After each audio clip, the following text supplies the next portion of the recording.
ਦੀਆਂ ਭੈਣਾਂ ਤੇ ਨਜ਼ਰਾਂ ਨਹੀਂ ਰੱਖਦੇ ਹੁੰਦੇ। ਓਏ ਉਹ ਤੇ ਯਾਰਾਂ ਨਾਲ ਮਿਲ ਕੇ ਭੈਣਾਂ ਦੀਆਂ ਡੋਲੀਆਂ ਨੂੰ ਮੋਢੇ ਦਿੰਦੇ ਨੇ। ਤੂੰ ਨੌ ਦਿੱਤੇ ਨੇ। ਮੇਰੇ ਪਿਓ ਦੀ ਮਜਬੂਰੀ ਨਾਲ 3 ਗੁਣਾ ਵੱਧ ਕੀਮਤ ਇਸ ਲਈ ਪਾਈਏ। अस्सलाम वालेकुम नाज़रीन, मैं तारक सानी ते तुसी वेख रहे हो मेरे YouTube channel rapper entertainment plus. आज एक पंजाबी ज़बान की बहुत ही ज़बरदस्त और एक बहुत ही मज़ेदार फिल्म लैके तुहाडी खिदमत विच हाज़र हो रहे हैं।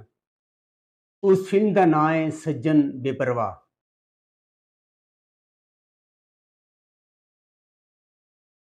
14 जुलाई 1972 बरोज़ जुमा रिलीज़ होने वाली एक रंगीन पंजाबी फिल्म सज्जन बेपरवाह।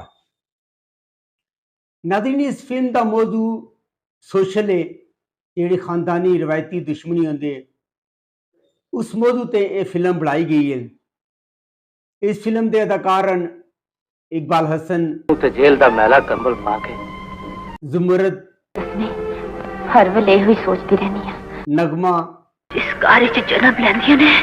हबीब, गरीब मां दा मजदूर पुत्रा ते कामा असद बुखारी, जवानी नूं अपनी हवेली च शेख इकबाल, ते इन्ना जानना कि धीआं पराया तन हुंदियां।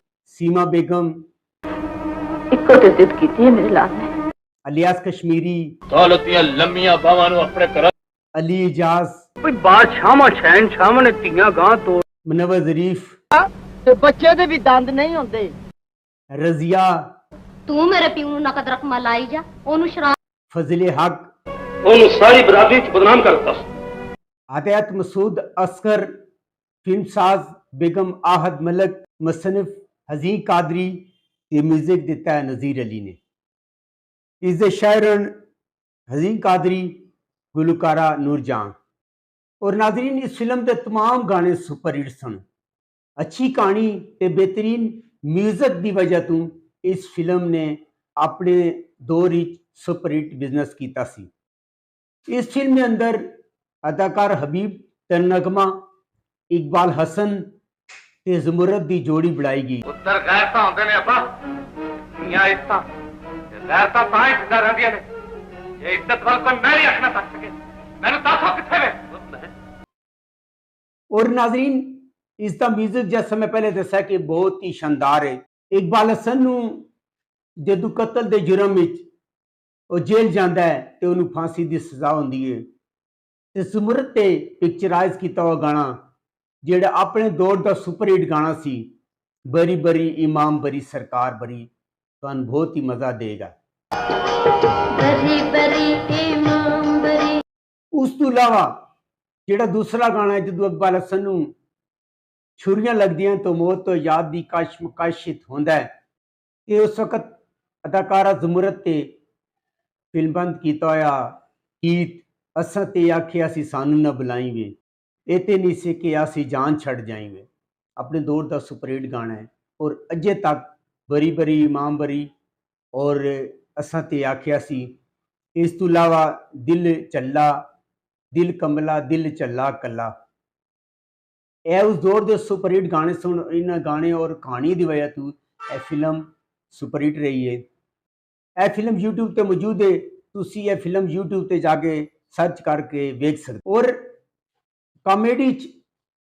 कॉमेडी किंग मुनव्वर ज़रीफ, अली इजाज और रजिया ने बाकमाल कॉमेडी का मुजाहरा किया है।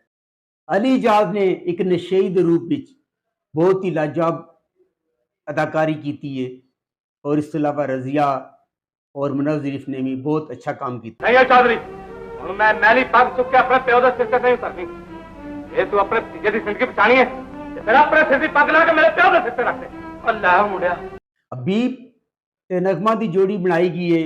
हबीब का नाम जानी होंदा है ते इकबाल हसन का नाम अच्छू होंदा है। अच्छू ते नगमा पीनो ये आपस विच भैन ते भरा होंदे ने। असद बुखारी उहदे कोल कत्ल करवांदा है ते इकबाल हसन जेल चला जाता है। और इस तो इलावा हबीब ने बहुत अच्छी एक्टिंग का मुजाहरा किया है। जानी नाम होंदा है। हबीब की वालदा का करैक्टर सीमा बेगम ने अदा किया है। हबीब ने भी और नगमा ने भी बड़ा अच्छा काम किया है। और इस फिल्म के अंदर नगमा ते हबीब ते फिल्मां किया एक गाना सत बिस्मिल्ला जी आया नू, अपने दौर का बड़ा ही अच्छा और बड़ा ही सुपरहिट गाना। इलियास कश्मीरी ने जागीरदार ਦੇ रूप ਵਿੱਚ अच्छा काम ਕੀਤਾ है। ਉਸ ਤੋਂ ਇਲਾਵਾ शेख इकबाल ने पीनो ਤੇ अच्छू ਦੇ ਵਾਲਿਦ ਦਾ ਕਰੈਕਟਰ ਕੀਤਾ है और बड़ी अच्छी एक्टिंग ਦਾ मुजाहरा ਕੀਤਾ है। गर्ज के हर एक्टर ने असद बुखारी, अली इजाज, रजिया, हबीब, उस तो इलावा जमूरत, सब ने बहुत ही ज़बरदस्त काम किया है और अपने दौर की सुपर दुपर हिट फिल्म सी। और नाज़रीन, अगर तुहानू मेरी मालूमात अच्छी लगी होवे, मेरे चैनल नू लाइक करो, सब्सक्राइब करो ते शेयर करो।